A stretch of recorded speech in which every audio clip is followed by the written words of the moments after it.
Watch enthusiasts often have differing opinions, but one thing we often agree on is that Seiko has always been a leader in the entry-level watch market. From their beloved SKX collection to the newer GMT models, they have always produced affordable watches in various styles. Unfortunately, the direction Seiko has been going the past few years, they're creating a significant problem for themselves.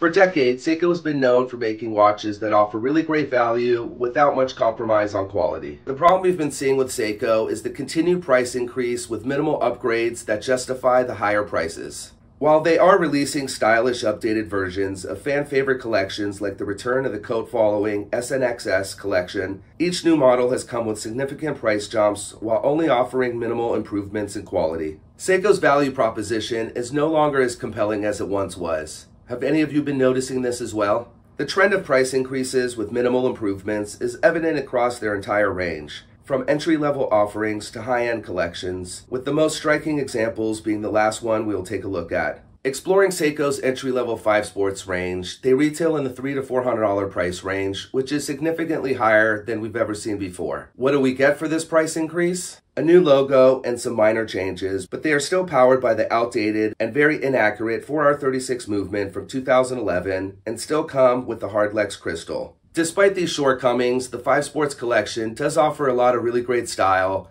but don't justify the $300 to $400 price range. With other automatic watches from brands like Orient and Glycine who offer a lot more and under $300, it's tough to justify a $350 5 Sports. And if you're willing to forego the automatic movement, you could consider Tissot or Hamilton, which offer much better timekeeping, better bracelets, and a sapphire crystal. At the $300 to $400 price point, I would expect at least a sapphire crystal, but Seiko continues to use a hardened mineral crystal, which is prone to scratching. Also, the 5 Sports bracelets leave a lot to be desired.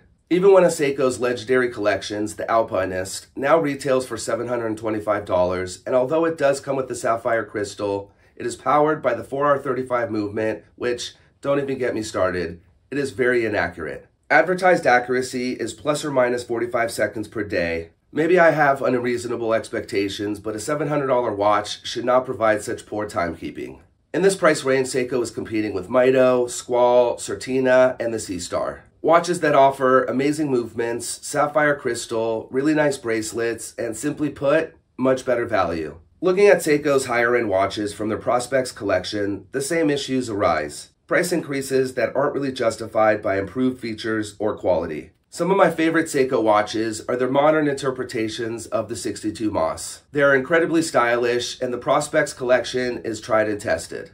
However, these watches now retail for around $1,200 and still include an inaccurate movement and a subpar bracelet that offers no on-the-fly micro adjustments. In this price range, they compete with Longines, Oris, Christopher Ward, and other entry-level luxury brands that offer a lot more refinement. I do get it though. Part of Seiko's charm is that they don't necessarily aim for refinement. They make tool watches and they embrace that identity. Make it a watch that costs over $1,000, we should expect a higher quality build. The substantial price hikes aren't matched by added features, making it hard to see the value in these newer models. Looking at a few of Seiko's recent SJE releases, priced just under $3,000, reveals a familiar pattern. Besides upgrading to the slimmer 6L35 caliber, not much else has changed. The 6L35's accuracy of plus 15 to minus 10 seconds per day is only slightly better than the 6R35's plus 25 to minus 15 seconds per day, but it still falls short of the chronometer standards offered by similarly priced watches like the Tudor Ranger or Longines Legend Diver.